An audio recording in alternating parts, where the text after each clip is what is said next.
Selamat siang, salam sejahtera untuk kita semua. Salam, Om Swastiastu, Namo Buddhaya, salam kebajikan, Rahayu. Yang terhormat Pak Andri selaku dosen pengampu mata kuliah Filsafat Kewarganegaraan. Jadi pada kesempatan kali ini saya akan menjawab beberapa pertanyaan yang berkaitan dengan artikel yang berjudul warga negara kompeten versus oligarki. Jadi sebelum saya lanjut ke pertanyaan tersebut, terlebih dahulu saya ingin memperkenalkan diri.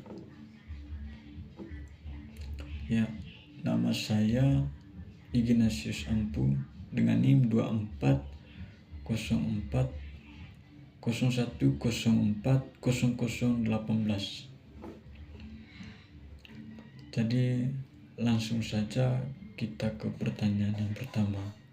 Itu apa yang kalian mengerti tentang warga negara kompeten berdasarkan artikel, teks atau artikel.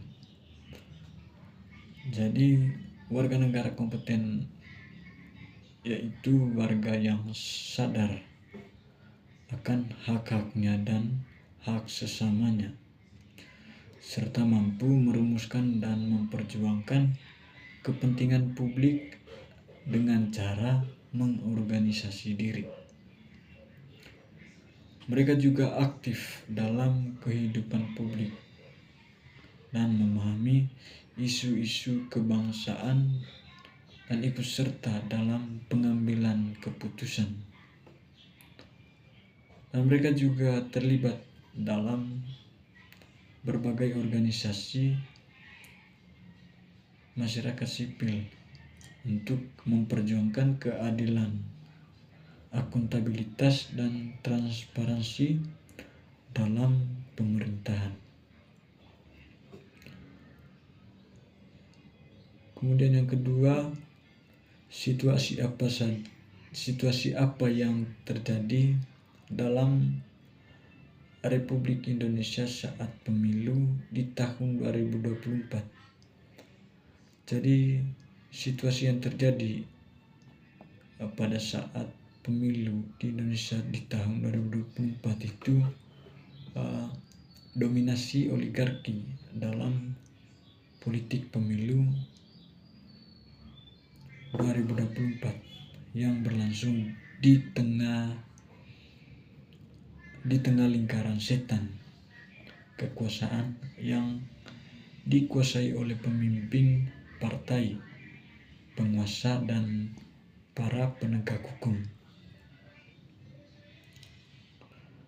Salah satu keganjilan dalam pemilu di tahun 2024 itu lemahnya oposisi di parlemen yang membuat pengawasan terhadap pemerintah menjadi tidak efektif.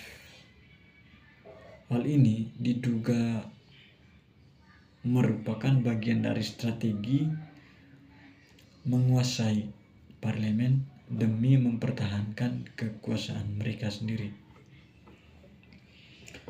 Dan pertanyaan yang ketiga itu, jelaskan upaya apa yang diperlukan agar demokrasi di Indonesia itu bisa berkembang. Jadi untuk upaya yang diperlukan dalam demokrasi di Indonesia supaya bisa berkembang itu ada 3 upaya penting menurut artikel yang berjudul warga negara kompeten versus oligarki. Jadi yang pertama itu upayanya itu supremasi hukum dan peradilan yang independen agar kekuasaan tidak digunakan secara sewenang-wenang. Yang kedua itu pendidikan yang mendorong pemikiran kritis dan kebijakan kewarganegaraan supaya warga negara bisa memahami hak dan tanggung jawab mereka sendiri. Dan yang ketiga itu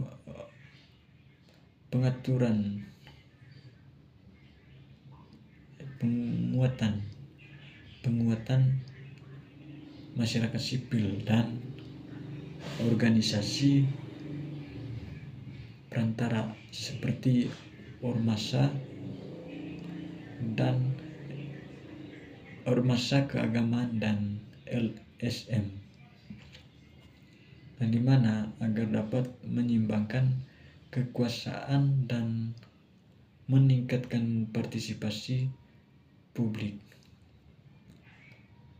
Kemudian pertanyaan yang keempat itu, mengapa warga negara itu harus kompeten di dalam konteks republik? Jadi warga negara yang kompeten itu diperlukan agar bisa meningkatkan daya tawar politik terhadap oligarki. Jadi dalam sistem republik itu kedaulatan itu berada di tangan rakyat, dan jika rakyat pasif dan tidak kompeten, maka kekuasaan akan mudah dikuasai oleh kaum-kaum elit atau kartel politik. Jadi warga negara juga penting dalam kompetisi agar mereka dapat memilih calon pemimpin dengan objektif dan memahami program kerja. Juga tidak mudah terpengaruh oleh isu-isu sara atau hoax. Dan pertanyaan yang kelima itu, bagaimana mewujudkan warga negara kompeten? Jadi untuk mewujudkan warga negara kompeten itu ada beberapa cara untuk mewujudkan warga negara kompeten. Yang pertama itu meningkatkan pendidikan kewarganegaraan yang dapat mengembangkan pemikiran-pemikiran kritis. Kemudian yang kedua itu terlibat aktif dalam organisasi, masyarakat, dan komunitas lokal. Dan yang ketiga itu mendorong partisipasi dalam pengawasan pelayanan publik. Dan yang keempat itu memilih calon pemimpin secara rasional berdasarkan rekam kerja, integritas, dan program kerja yang realitas. Jadi itu saja jawaban dari saya. Saya Ignacio Sampu ucapkan terima kasih. Selamat sore. Assalamualaikum warahmatullahi wabarakatuh.